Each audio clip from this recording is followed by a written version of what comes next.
Kaixo eta ongi etorri jakindunera. Gaur, azalera hau kalkulatu beharko dugu.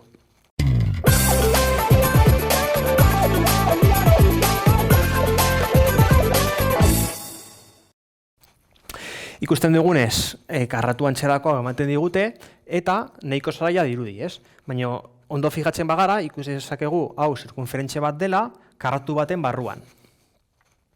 Beraz, goazen hau zatika egitera, ikusteko nola ez da hain erreza. Beraz, demagun karratu hau dugu, eta zirkunferentzia hau egingo bagenu izango litzateke honen zati osoa. Guri hau eskatzen digutenez, kasu honetan egin beharko duguna izango da karratuaren azalera kalkulatu, gogoratu karratuaren azalera oinarria bider altuera dela, eta zirkunferentziaren azalera kendu beharko diogu. Zirkunferentziaren azalera pi r ber bi, gogoratu. Guri erdia eskatzen digutenez, zati bi egin beharko dugu. Erdia eskatzen digutelako bakarrik. Bigarren zati hau, hemen bi modu desberdinetan egin dezakegu. Lehena, triangelu errektangelu bat dugu, eta horren formula erabilezakegu azalera kalkulatzeko, edo karratu bat dugu, eta esan joe, erdia denez, karratuaren erdia. Azkenean formula bera da, beraz.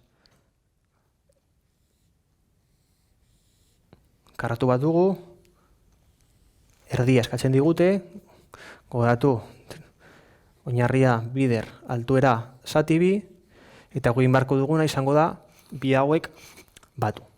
Beraz, datuak sartzen baditugu, kasu honetan oinarria 10, altuera erdia 10, bider 10, ken pi r ber bi, gogoratu, honen erdia 5, eta zati bi, eta hau egiten badugu, horien batuketa, oinarria 10,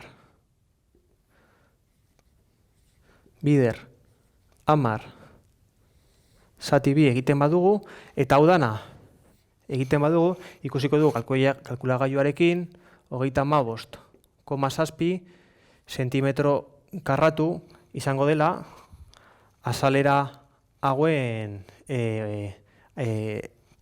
grafika honen azalera barkatu. Beraz, hau izan da dana, mi esker ikusteagatik. Gogoratu, sare sozialetan eta web orrian jarraitu jakindun.